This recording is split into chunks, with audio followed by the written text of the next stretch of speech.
By the 1800s, 3% of Americans lived in cities, and abolitionist movements became more prominent from 1830 to 1840 from groups such as the Quakers and Free Blacks. William Lloyd Garrison was a famous abolitionist who published a book known as The Liberator, saying slavery was wrong and was a moral issue.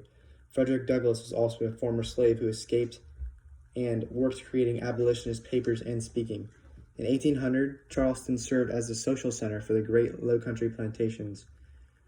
The nation's best-known woman performer at the time went by the name of Lucretia Mott. In the early 1800s, slavery began to decline, but with the return of cotton, it expanded.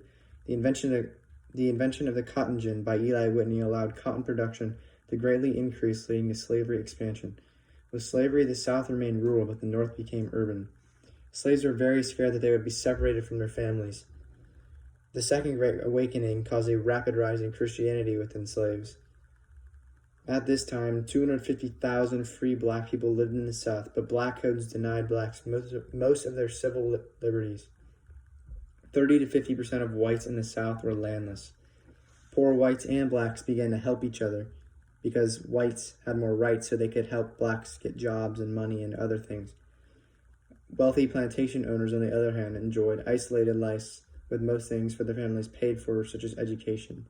The mistress at the plantation always was tending to the kids in the house, while the plantation owners was in charge of the slaves and keeping the plantation going.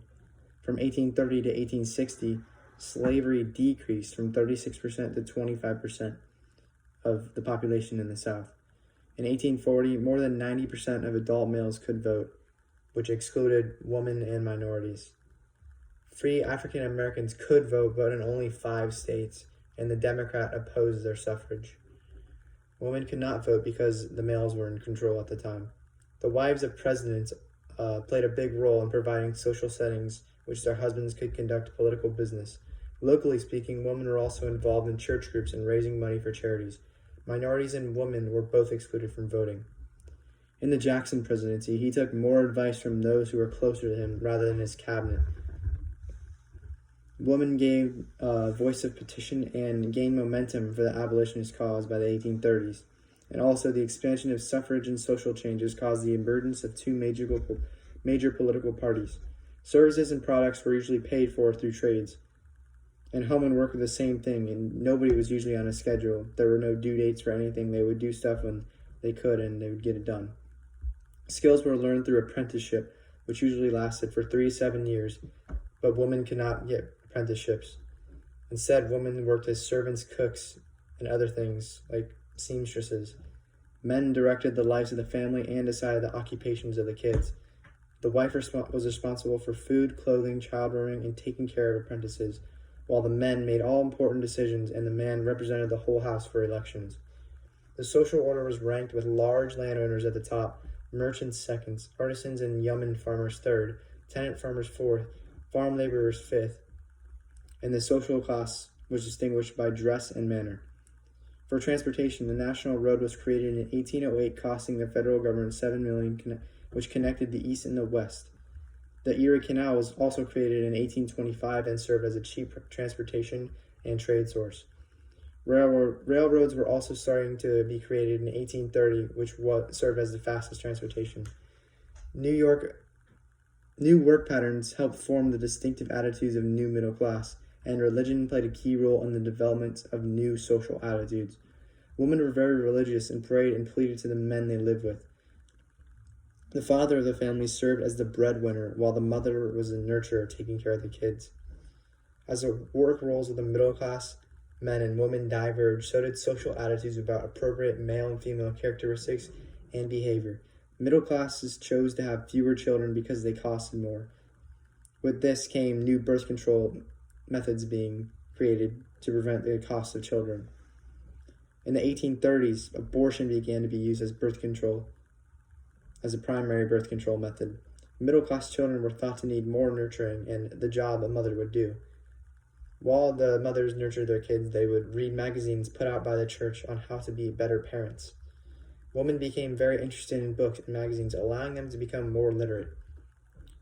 The Declaration of Sentiments was passed at the Seneca Falls Convention in 1848, calling for full female equality, including the right to vote, Men had originally deprived women of legal rights, of the right to their own property and custody of their children in cases of divorce. The struggle for women's rights was only one of many reform movements that emerged in the U.S. At the time, immigration increased from the 1820s and 1830s, and most immigrants came from Germany and Ireland. They settled in the New York area in order to find immediate work because it was a high population with a lot of opportunities. Ethnic neighborhoods included Irish and German small little cities that they all lived in together, speaking the languages that they came from.